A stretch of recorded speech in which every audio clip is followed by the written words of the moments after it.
ఉప ఎన్నికల ప్రచార పర్వం చివరికి దశగా చేరుకుంది. ఈ నేపథ్యంలో ఇంటింటికి ప్రచారం చేసిన నేతలందరూ కూడా మరొకసారి రోడ్ షోల ద్వారా ప్రజలకు దగ్గరయ్యే ప్రయత్నం చేస్తున్నారు. అందులో భాగంగా ఎర్రగడ్డ డివిజన్ లో ఈరోజు కేటీఆర్ రోడ్ షో ఉంది. దీనికి సంబంధించి స్థానిక అంటే ఎమ్మెల్యేగా బాధితులు చేపడుతున్న మాధవ కృష్ణారావు మాట్లాడుతున్నారు. మా దానికి మరిన్ని వివరాలు తెలుస్తుంది. సార్, ఈసారి ఉప ఎన్నికల ప్రచారం చివరి దశలు చేరింది.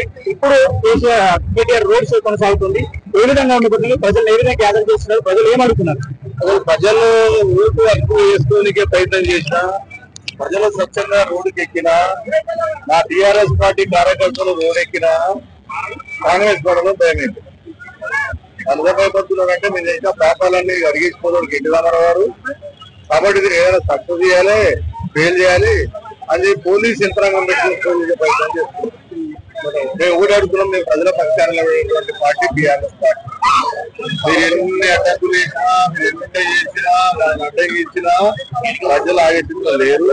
కేటీఆర్ గారి చిన్నని చూస్తున్నారు. స్వచ్ఛంగా ఇప్పటికే నిండిపోయింది.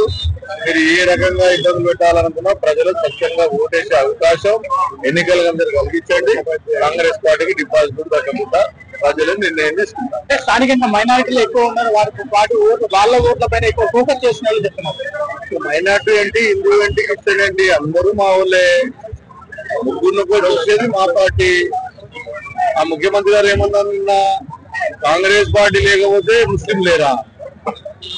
అది ఆ న్యాయం మాటలా. ముస్లిం అనేటటువంటి ఇలా కాదు, లక్షల సంవత్సరాల నుంచి ముస్లిం పాపులేషన్, ముస్లిం ఉన్నారు, దేవుళ్ళు ఉన్నారు. ఈ కాంగ్రెస్ పార్టీ పుట్టిన 75 ఏళ్ళు అయింది. ఇదా మాటలు మాట్లాడేది ముస్లిం ఇన్సల్ట్ చేసేది. బట్ ఇది నీ అహంకారము, నీకున్నటువంటి దుర్మార్గమైన ఆలోచన మీరు మాట్లాడకండి. గల్లీకి మంత్రి తిరగకండి. విడిగా డబ్బులు వస్తున్నారు, విడిగా పోలీసులు ఉండి పంచిస్తున్నారు. పోలీసులు ఉండి పంచే ప్రయత్నం చేస్తున్నారు. కానీ మేమేమనుకున్నాం, మీకు అడ్డం పడదు, ఇది ప్రజల సొత్తే, తీసుకోండి, నాకు అరుపు ఓటేయండి అని అడిగాం. ఖచ్చితంగా మాకే అవుతాం. మీరు ప్రచారం చేస్తున్నారు, ప్రజల నుండి ఎటువంటి స్పందన ఉంది, ఏమడుగుతున్నారు, అభివృద్ధి కావాలి చేయలేదని చెప్పి చాలా మంది ఆరోపణలు చేస్తున్నారు, బీజేపీ వ్యవస్థ లేదా కాంగ్రెస్ మంది. మరి దరిద్రం కాంగ్రెస్ పార్టీని, దరిద్రం బీజేపీ తరలించండి నాయన, వీళ్ళని తరిమి కొట్టండి నాయన అంటుంది జనాలు. మా అభివృద్ధి మీరు చేస్తారు, ఎట్లా మీరు వస్తే మీ కేసీఆర్ గారు చేస్తారు, మీరు చేస్తారు. ఈ దరిద్రం 2-3 నెలలు చచ్చిపోతున్నాం, మీరు అబద్ధాలు వెళ్ళిపోతున్నాం. టీవీ పెట్టాలన్న భయం అవుతుంది, రోడ్డు మీద ఆడపిల్లలను పంపాలన్న భయం అవుతుంది, మగపిల్లలు పోవాలన్నా ఇతరులు చంపుకుంటున్న భయం అవుతుంది. ఈ దరిద్రాన్ని తొందరగా ఉదయమని చెప్పి మా ప్రతిపక్షానికి ప్రజలు వేడుకుంటున్నారు. ఒక మహిళ అనే సానుభూతి లేదంటే మాకంటే గోపీనాథ్ అనే సానుభూతి ఈ ఎన్నికల్లో కనిపిస్తుందా, కనిపించారు? ఇప్పుడు మొగోడు చనిపోయి భారీగా బాధలుంది. ఆ బాధ్యతతోని కార్యకర్తలు కనేటప్పుడు కానీ, గోపీనాథ్ గారి అభిమానులు కనేటప్పుడు ఎట్టి పరిస్థితుల్లో మా ఆయనకి ఇంతమంది ఫాలోయింగ్ ఉండే, ఇంతమంది అభిమానులు ఉండే అనేటువంటి ఆలోచనతోని దుఃఖం పెడితే ఈ కాంగ్రెస్ సంబంధించిన మంత్రులు రాజ్యాంగం మీద రాసినటువంటి, అంబేద్కర్ రాజ్యాంగం మీద రాసినటువంటి ప్రమాణం చేసినటువంటి మంత్రులే ఏలనగా మాట్లాడుతున్నారు. ఆడపిల్లలు, ఒక ఆడపిల్లని ఏలనగా మాట్లాడుతున్నారు, ఎంగేజ్ అంటున్నారు, యాక్టింగ్ చేస్తూ అంటున్నారు. అంటే భర్త చనిపోతే భార్యకు బాధ కలగదా, పిల్లలకు బాధ కలగదా?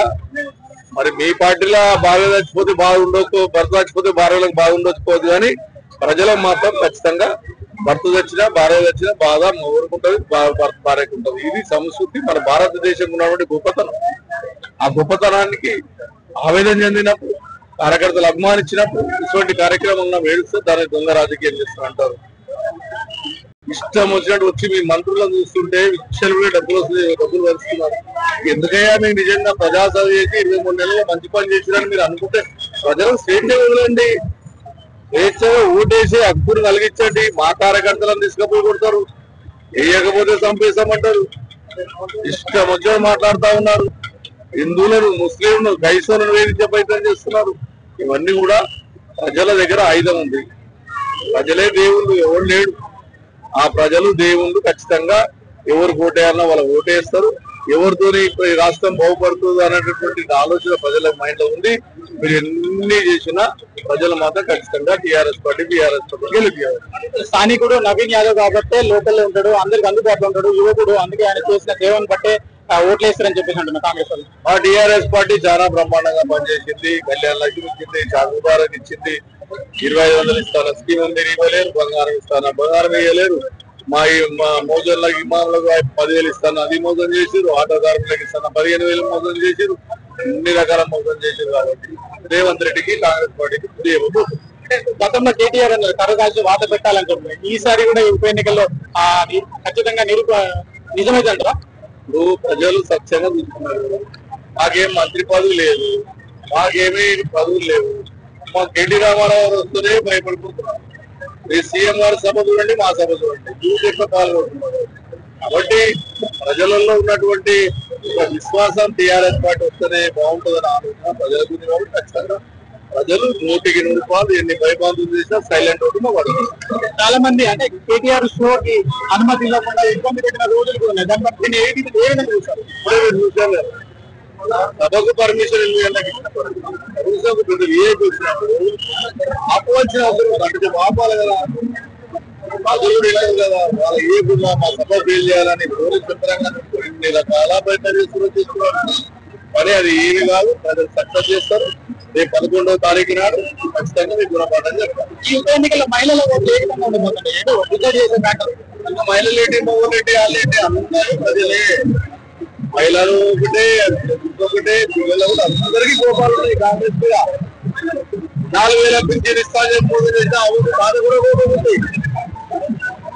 అవునా? 2 లక్షల ఉద్యోగాలు ఇస్తానని మోసం చేసేటువంటి ఉద్యోగస్తులకు కోపం ఉంది. ఆ ఉద్యోగస్తులకు ఐదు డిఏలు చేసిన వాళ్ళ మోసం చేశాం. ఆఖరికి మీ విలేకరులకు లాంటి ఇస్తారు, వీళ్ళ మోసం చేశారు. అది మోసం చేసి